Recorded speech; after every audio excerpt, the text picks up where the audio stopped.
I've been running my fashion brand, Bad Society Club, for almost 6 years now. And I've made some expensive mistakes along the way. In this video, I'm breaking down the 4 biggest lessons that I've learned so that you don't have to pay the price and the cost of all these mistakes that I've learned. First mistake, not having a checklist for vetting your influencers. Have I got a story for you? So when I first started my brand, I had a checklist in my head of what influencers I should use. Off of my previous experience on working with influencers at other brands that I had. I've done a video about my story, so you can watch that so you can know what I'm talking about. And it worked pretty well. Like I had a checklist and every girl that ticked that box I worked with. And I would say 90% of the girls that I worked with generated a profit. So then this was working well.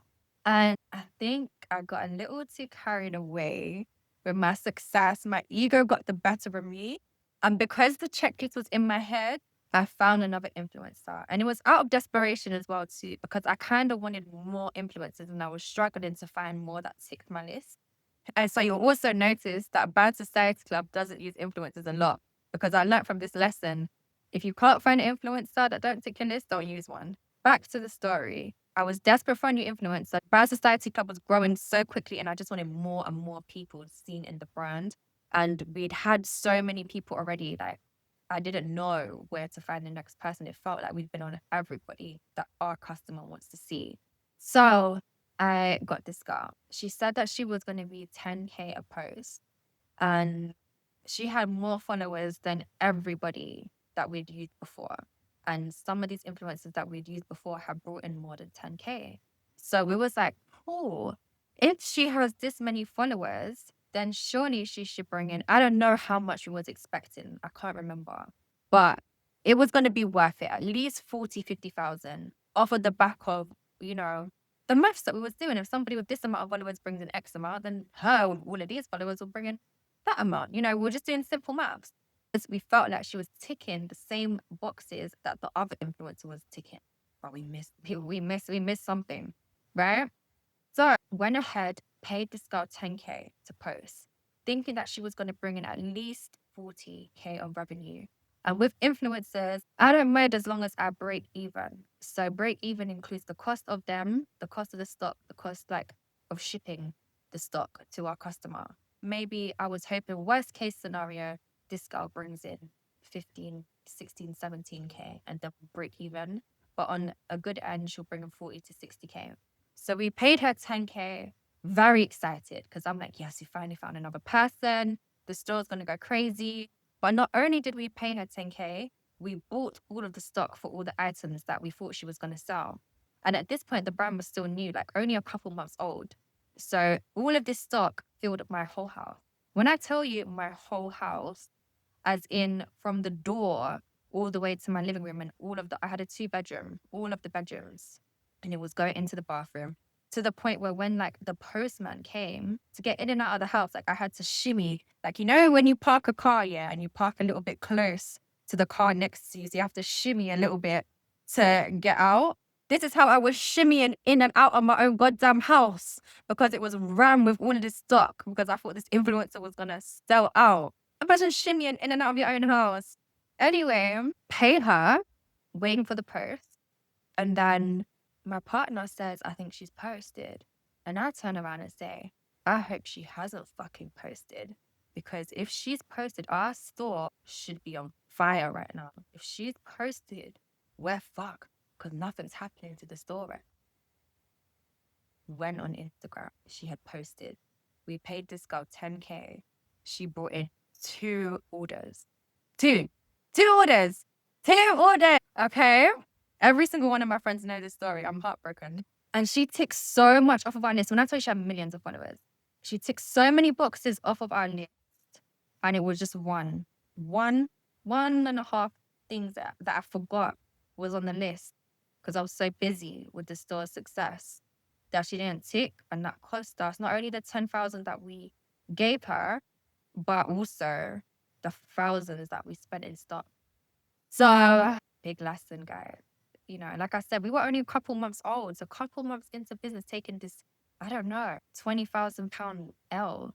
That could have taken us out. Luckily, we had money in the bank still, but that could have shut shit down. Like that could have been the end of Bad Society on month 4. And so my takeaway from this is to have everything written down in SOPs. I've also done a video on how to create SOP, which is systems in your business, so that you can always cross-reference them and always sleep on some decisions that cost a lot of money as well. And discuss with a partner, even if your partner is just your social media assistant, but just sleep on stuff and double check when it costs a lot. Okay, when it costs a lot, and just make sure that you really, really check all of your checkpoints on what makes a good influencer for your brand. And for every brand, it's going to be different. I'm going to have my checklist that I'm giving away for free as a bonus when I launch my Scale and Sell Out course. I'm teaching you a method to get consistent daily sales, 5K a day. And I'm also throwing in a lot of bonuses as well for people who buy on launch day. Comment below all the problems in your business that you need solving right now, that if it was in my course, you would be like, yeah, 100% getting that because this is solving my problems. So comment below, let me know, because I want to help you out. And if I have the knowledge and I have the experience, I'm going to put it in the course. If I don't have the knowledge and I don't have the experience, then I won't. There's always going to be somebody else's course you can buy, So, but just let me know, because I might have forgotten some of the traumatic experiences that I've been through and I've learned lessons from. Next part, and it lies into this, but inventory mismanagement. The way you manage your stock is so important. It all links to your cash flow, okay? If you buy too much stock, then all your money's in your stock and you have less cash in the bank. Research shows there's so many reasons why businesses fail, quote unquote fail, but all of them actually bubble down to only 2 reasons. And one is that the CEO just gives up, and the other reason is that the business runs out of cash. Those are the 2 reasons. There's 10,000 reasons that people give, but they all come down to those 2 reasons. And so as long as you don't give up and as long as you don't run out of money, you're in business, baby. So you need to protect your cash so much, because running out of cash can kill your business. And so where does your cash go the most? It goes on stock, inventory management, stock management. Learning how to order the right stock so that you sell out every month and you don't have your cash tied up in stock is a skill. It's a job. It's called being a buyer. And it's an art. And you need to learn this as a CEO to make sure that your business survives. So my tips for you to have great inventory management is to always look at the analytics on Shopify. They give great analytics and data breakdown. And you can go down your past week, your past 30 days, your past year. You can see the previous year before if you were selling that product.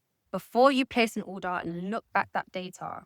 Make sure you're looking at how much you're selling in the last 30 days, how much you've sold in the last 7 days compared to the last 14 days. Are the sales slowing down? Look at all the different factors. Why did I sell this much this month? Is it because we had an influencer post? Because if an influencer posted this month and they're not going to post next month, maybe I should order less stock. There's so many factors as to how much inventory you should buy, but you need to base all of your stock orders off of the data that you can use on Shopify, and then piecing together everything that happened that month that made you get that much sales. And also, like I said, looking week on week, what is the trajectory of your sales? Is the trajectory upwards and that product is growing, or is the trajectory downwards? And actually, last month you sold 300 units. However, every week you sold 70 units, but in the last 2 weeks you sold 50, and the other week you sold 20, for example. These are random numbers. And so you can see that sales are on a downward trajectory. And so you probably shouldn't order 300 again for the next month. Maybe you should order 200 or 180, because on the last 2 weeks of the month, the sales on that product started slowing down. So learning how to order stock correctly, again, like I said, it's a job. It's called a buyer, and you need to learn how to do that job to protect your cash. Why? So that your business does not kaput. Cash is king. And I put this in the course as well, guys. Inventory management. There's a whole chapter there, exactly how I do it, my step-by-step, my blueprint on exactly how I do it. The third mistake is outsourcing Facebook ads. Mistake is outsourcing ads, sponsored posts, when you have a lot of SKUs. Now, Facebook ads is Instagram ads, and SKUs are every single product you have, but also every single sales that you have. So for a fashion brand, we have a lot of SKUs because for every product, we have sizes 2 extra small all the way to 2 extra large sizes that you could apply carry. That's 7 SKUs per design. And then you have colors. So as a fashion brand, you have a lot of SKUs. And so outsourcing your ads to an ad agency is a very bad idea because you have so many SKUs to keep an eye on. You don't just have to sell units. Like, it's not just about selling units, selling 100 units. You need to sell sizes as well. For example, say you have an ad that has a plus size model on it, and that ad is not super profitable, it's a little bit profitable, but it's selling all of your bigger sizes. It's selling size large, it's selling size extra large and 2 extra large. And you're not making a huge profit off of it, but you're making money. And then you've got other ads that are crushing it. They're selling size extra small all the way up to size medium, which may be a more popular size. In my case, it's a popular size. So I can sell hundreds, thousands of units of those sizes. But of the bigger sizes, I can only sell in the tens and 20s. An ad agency, because that's not at the forefront of their minds and they don't actually work in your business, they're not going to remember that. They're just going to look at the data, switch off the size large, the plus size model ads, and only run the one that's getting thousands of units instead of the ad that's getting tens of sales. You're stuck because your cash is tied up in stock because your larges all the way to size double extra larges aren't selling. And because you're such a busy CEO, you're not even noticing.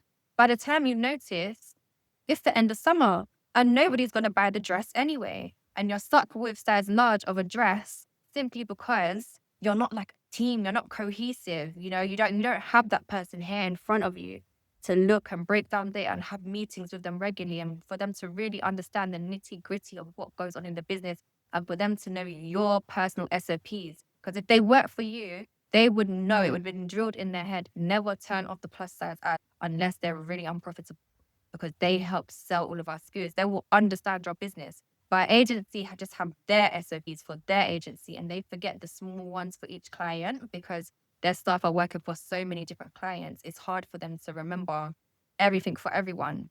And so I find that if you have a lot of SKUs, working with an ads agency doesn't work because you need so much TLC for all your SKUs and there's so much knowledge that goes into every SKU and every product and every design.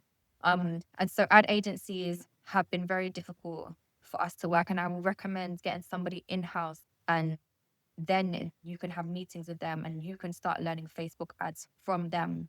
Never be afraid to learn from your staff, guys. Always put your hands up and say, I know nothing about this. I'm putting it down to you, but I want you to teach me. Running ads is literally a team effort and you put so much money into it. Like, make sure that you're not just giving somebody money. The person who you're giving so much money to needs to be stuck to me like glue. I'm on their ass. I'm on now every day. We're having a meeting. What's good? What's good? What's going on? Let me see. Bring up the ad account. Let me see what's popping. Oh yeah, what does that number mean? What does that number mean?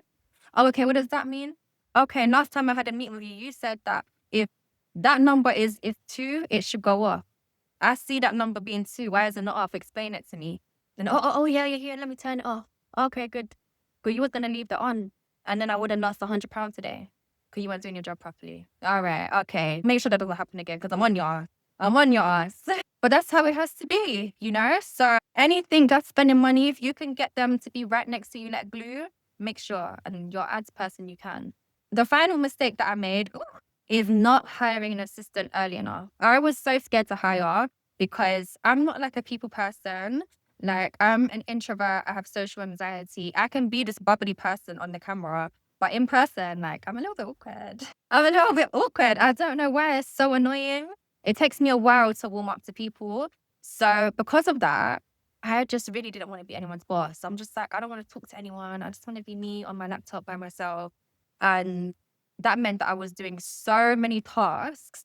I was doing so many tasks because of my fear of just being like some awkward boss. And I just had to get over that fear. As soon as I did, literally, it was like heaven. I had hardly anything on my to-do list. Like, I would go from having like 15 major things on my to-do list per day, and I'll only get done like 7 of them. To having like 4 things on my to-do list, smashing my to-do list, and then having spare time in the day, and here's the kicker. My business making more money because not only is my assistant completing all the things on my to-do list, they're then finding new things to do. And those new things that they're doing are bringing in even more money to the company. So not hiring soon enough, especially an assistant, because you need somebody who you can just train to do everything that you do. You know, you can get an executive assistant or a personal assistant. Like personal assistant are used to like it being more personal, to coming to your house, to coming to your coffee shop, or executive assistants are used to it being like more office, more corporate. So if you take on more serious roles like CFO roles and then you can hire an executive assistant. But if you're just worried, like, oh, it's just me in the house in my pajamas and my slippers on my laptop, geeking out all day, running a business, just get a personal assistant and like it's more personable. They can come and work with you in your house or in your local like co-working space and they don't mind. And if you're really, really new, then you can also get a virtual assistant. Like you can get somebody who works from home, maybe in the Philippines, and they can just do some task for you just to take something off your plate. That's how I started.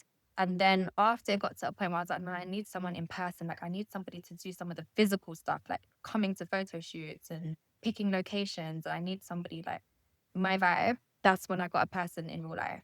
So if I had to go back, as soon as I could have afforded an assistant, I would have got one. Like as in the second, which would have been month one, I had a little bit of profit, I would have just given it to an assistant.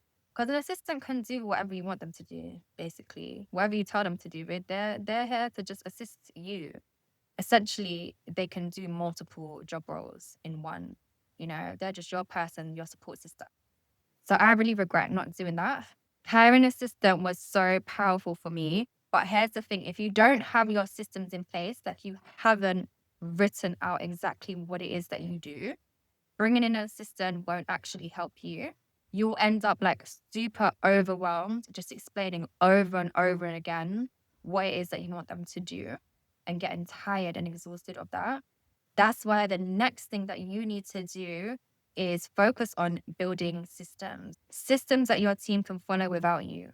And I actually break down exactly how to do that on this video right here. We go right into it. So go watch that next because once you have systems in place, scaling becomes inevitable and so easy, guys.